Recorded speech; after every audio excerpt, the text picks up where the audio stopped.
Hey guys, Nick Geroso. So today in this video, I'm going to be sharing the worst self-defense advice, comments, and sometimes things I've heard from other instructors. And one of the things I've heard and I've read is, well, there's nothing you could do against a knife. There's nothing you could do against a gun. There's nothing you could do if he has a machete, just run. Yes, we always know that awareness, avoidance, escaping, running is always option number one. But obviously, it's not always possible. And in most cases, attacks happen in close quarter range. So the idea, that mindset that I've heard and that I've read in other comments, well, there's nothing that you could do. Now, I tell people, if this is your mindset, if you're training with the idea that there's nothing that you could do, well, great. If you're attacked in the street, roll over and tell your instructor or tell your attacker, there's nothing I could do. Or you could attempt to learn something, to have a plan for something, to train for something. A little bit of something is better than nothing. Now, my mindset in anything I do in life is there's always something I could do. There's always something I could be proactive, prepare, train for. And again, that mindset is the same that I apply in all the areas of my life. Means there's always something I could do, therefore I'm always responsible for learning something. The second one is always and never. This never will work. This never works. This always works. Carrying a baton would never work. Holding brass knuckles would always work. This is nonsense. And I always say, in a street fight, in self-defense, everything works and nothing works. Everything depends. It's all shades of gray because there's too many variables, too many circumstances, too many scenarios for you to say this would always work, this would never work. Now, in some cases, I've said it myself, but what I really mean, and I should explain it, it's all about possibility or probability. And I tell people, are you training for possibilities or probabilities? Is it possible that 5 guys attack you with 2 knives each? It's possible, like anything. Is it probable? No. And I think that's important to break that down, because then you know, well, what are you training for? Because a lot of times I'll put a video and the guy's like, yeah, what if they're 2? Well, then I'm gonna have to fight 2 guys and use the shield concept and the stacking concept. Yeah, what if they're 2 with 2 knives? Okay, well, you could keep going with that. But again, is it possible? Yes. Is it probable? No. So that's the second one. And I think, again, it's important for you to know what you're training for, right? So, and the third one is, and I love this one, no one attacks that way. And I have some videos, and sometimes I'll tell people, grab me. And I never tell who I'm training with, or when I get somebody to train with me and make videos, no, don't attack me that way, because nobody would attack that way.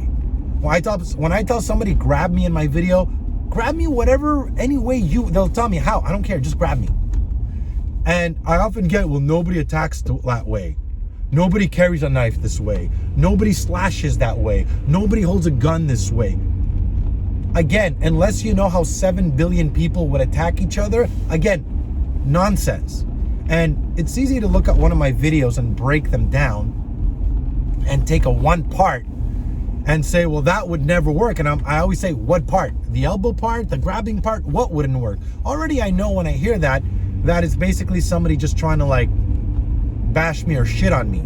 And I'm all about constructive criticism. But to go back to the nobody attacks that way, and this is probably one of the best stories I could give you.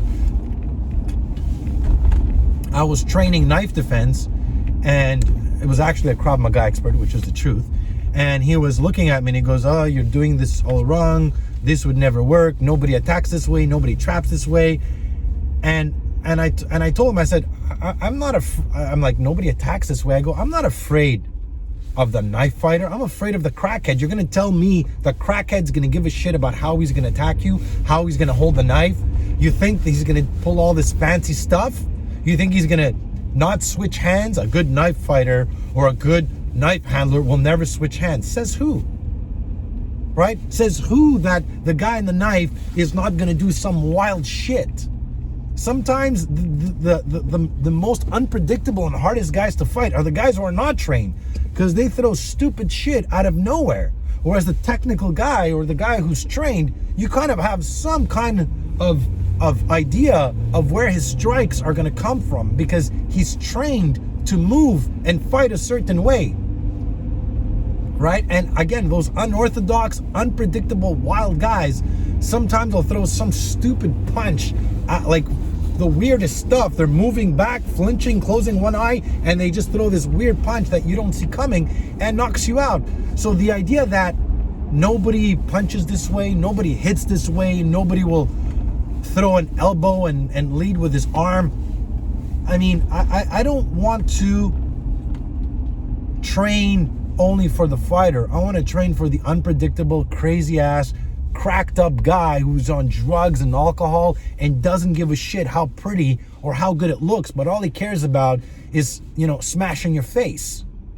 So these are three things that sometimes when I read in comments, when I hear, other instructors, when I see and hear other stuff, I'm like, I mean, how do you know?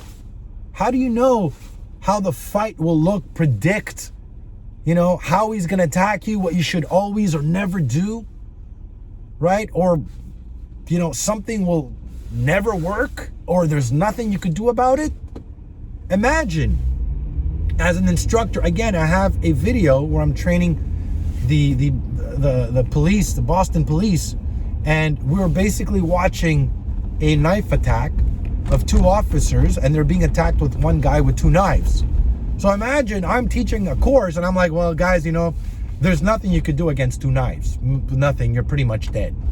What kind of mindset is that? I'm not saying give a false belief, but I'm like, okay, let's look at what we could do. Let's pressure test it. Let's do a couple of scenarios. Let's look at the pros and cons. Can I trap? Can I strike? Can I trap with both hands? Can I use my head? What could I do? And again, that is how you want to train. That is the mindset you want to have when it comes to fighting and learning self-defense. Again, I have that mindset that in an attack, there's always something I could do. There's always something I could try. There's always a way I could fight back. And the real truth is the fight ends when you decide, when you give up, when you decide to give up, when you decide to stop fighting. And again, it's a decision that you're going to make. Because my mindset is, if you attack me, man, I ain't stop. Like, I'm not gonna, you have to kill me, because I'm not gonna stop until I'm dead. That's it. Simple as that. I will fight until I could no longer fight. And that is the mindset you want to have. Now, we're not talking about fighting in the ring. It's another thing. But fighting in the street, survival, your life, my life, or your life, I mean, that's it. There's no end to it. That, again, is a mindset that you want to develop, that you want to wire, and you want to program. So I hope you guys enjoyed the video. If you want to learn more self-defense, go visit my website, nickjoseph.com. I'll put the link in the comment box. If you like the video, share it, subscribe. Make sure to hit the bell, guys, and I'll see you guys next time.